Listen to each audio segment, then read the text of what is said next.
급체했을 때, 그리고 아이들 감기 걸려가지고 밤에 갑자기 고열, 열이 많이 났을 때, 그리고 어르신들 모시고 사는 가정에서는 갑자기 뭐 심장의 통증을 또 호소할 때, 정말 막막한데요.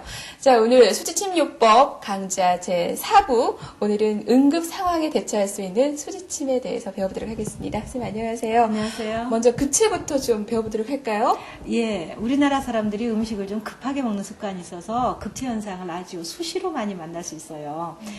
그런데 또 상황이 악화되면은 뭐 쓰러지거나 이렇게 쇼크 현상이 일어나잖아요. 이럴 때는 응급처치를 또 손안에서 할 수 있는 점이 있는데요. 수지요법에서 응급처치는 거의 사열요법이라고 이제 부릅니다. 그래서 사열을 하게 되는데 손에서 한두 점 또는 때에 따라서 3점 정도를 사열을 하게 됩니다.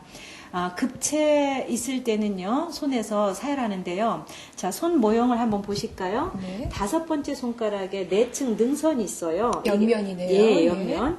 요 능선이 위장을 조절하는 선인데요. 끝까지 오시면 손톱 각에서 2mm 떨어지는 살 쪽으로 이렇게 내려오는 점이 있어요. 손톱 조각 각에서 2mm 떨어져 내려오는 점이 245점이거든요. 이 점 한 점 하고, 그 다음에 손등에서요, 4번째 손가락, 손톱 각에서 내려오고 손톱 뿌리에서 직각으로 가면 만나지는 점이 있거든요. 네. 이 점이 D1점이에요. D1점. 예, 이렇게 두 점을 우선 사열하시면 좋은데 이 두 점이 이제 E45 D1점이 되겠지요. 이 점에다가 가운데 손가락 끝점인 A33점을 사열해 주시면 더 좋지만 E45 D1점만 사열하셔도 아주 훌륭합니다.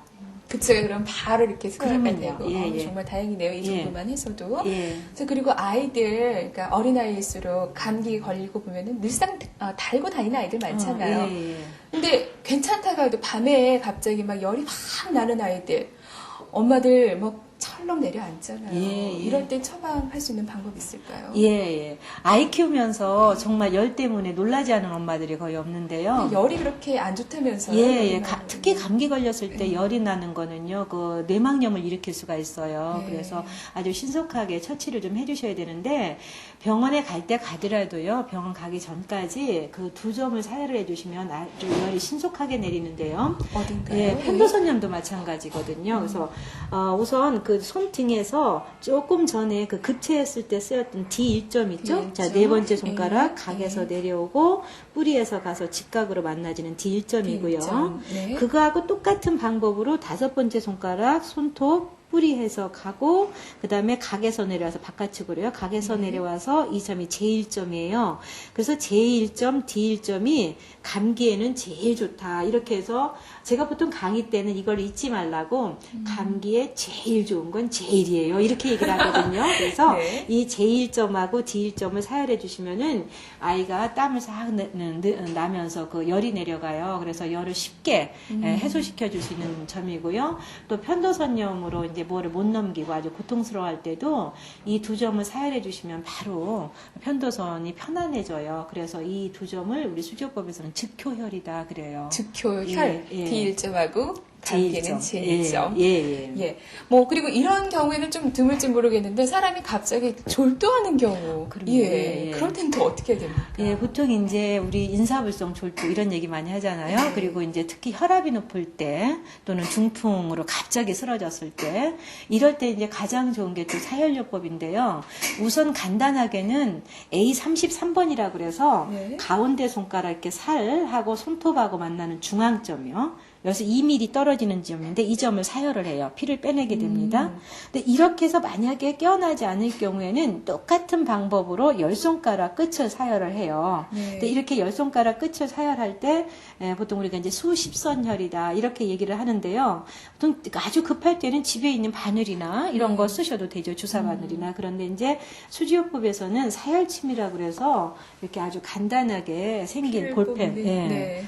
거 있어요. 그래서 이거를 갖다가 이제 알코올 스펀지 이렇게 깨끗이 닦아주신 다음에 사열점을 이렇게 대고 가볍게 이렇게 치시면 돼요. 이렇게 그러면 치시면 정신이 돌아오죠. 예, 그래서 피를 이렇게 조금 다 빼내주시면 정신이 이제 회복이 되지요. 아, 예. 그렇군요. 자, 그리고 애들도 애들이지만은요, 어른들 모시고 사는 가정에서는 또 부모님 걱정 많으시잖아요. 예. 심장 통증 또 호소할 때. 예. 이럴 때는 어떻게 해야 되나요? 예, 보통 이제 심근경색 협심증으로 앓고 있는 분들이 갑자기 이렇게 심장 통증을 호소하게 되죠. 혈압이 높으신 분들도 가끔 그래요. 예, 그런데 이제 그럴 때는 그 심장의 조절선이 있어요. 그래서 조절선인 맨 끝점 여기 네 번째 손가락 앞면에서 쭉 올라와서 손톱 뿌리까지 손톱 끝까지 오세요. 오셔서 손톱에서부터 2mm 떨어지는 점이 있는데요. 이 점이 K15번이라는 점이에요. 자, 이 점하고 그다음에 다섯 번째 손가락 내층 능선에서 또 올라오셔서 손톱 각에서 또 2mm 떨어지는 점이 있어요. 네. 그러니까 손톱 각이라는 것이 잘 이해가 안 되시면은 이 손톱 각에서부터 2mm 살 쪽으로 오는 거. 네. 자, 이 내측이니까 손톱 각에서부터 안쪽으로. 예, 안쪽으로 예. 2mm 떨어진 이 점이 N1번 점이거든요. 자, 이 N1번 점하고 K15번 점, 여기 2mm 떨어지는 점, 네. 이 두 점을 사열을 해주시면은 그 가슴에서 오는 통증, 심장 통증, 심근경색에서 오는 통증이라든가 이런 통증이 아주 쉽게 해소가 돼요. 그래서 이것도 알아두시면은 아주 잘 쓸 수가 있는데 집안에서 혈압이 높거나 네. 심장에 병이 있는 사람들은 본인만 알아두시지 말고 가족이 모두 그렇죠. 함께 가족이라도, 알아놓으시면은 예. 예, 위험한 상황이 닥쳤을 때 쉽게 적용하기가 쉽습니다.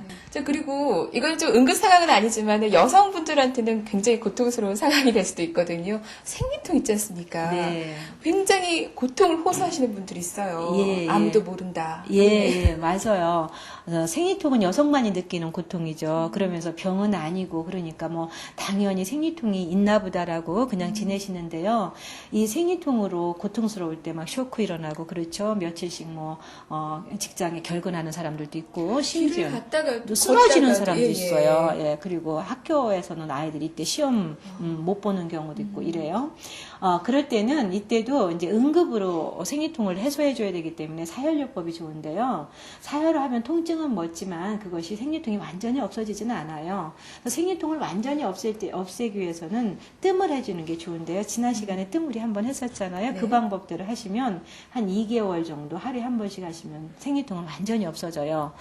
그렇지만 하여튼 응급처치가 또 이제 지금 급하니까 네. 응급처치를 좀 말씀을 드리겠는데 이 자리는요 아이들 그 감기 걸렸을 때 열났을 때 했던 자리하고 똑같아요. 그래서 우선 네 번째 손가락에서 D1점 하고요. 다섯 번째 손가락에서 J1점을 취하시거든요. 이 두 점을 취하시고요. 만약에 아주 심할 경우에는 요 D1점에서 이쪽 네 번째 손가락 손톱 뿌리 중앙에서 2mm 정도 떨어진 이 점이 H1번이라는 자리가 있어요.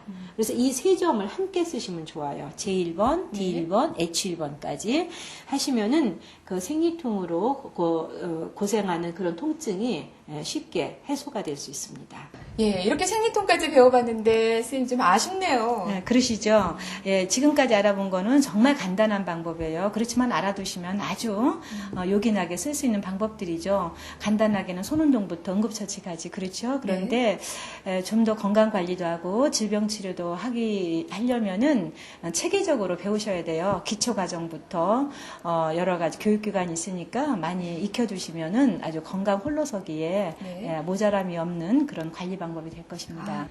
자, 건강관리에서부터 응급 처방까지 4회에 걸쳐서 수지침 강의 여러분 함께 하셨는데요. 계속 보시면서요, 꼼꼼하게 배워나가신다면은, 가정의 주치의까지는 아니더라도 보조 주치의 역할은 하지 않을까, 그런 생각이 듭니다. 자, 인터넷 교양 강좌 수지침 강의, 여기서 모두 마치겠습니다. 선생님, 감사합니다. 감사합니다.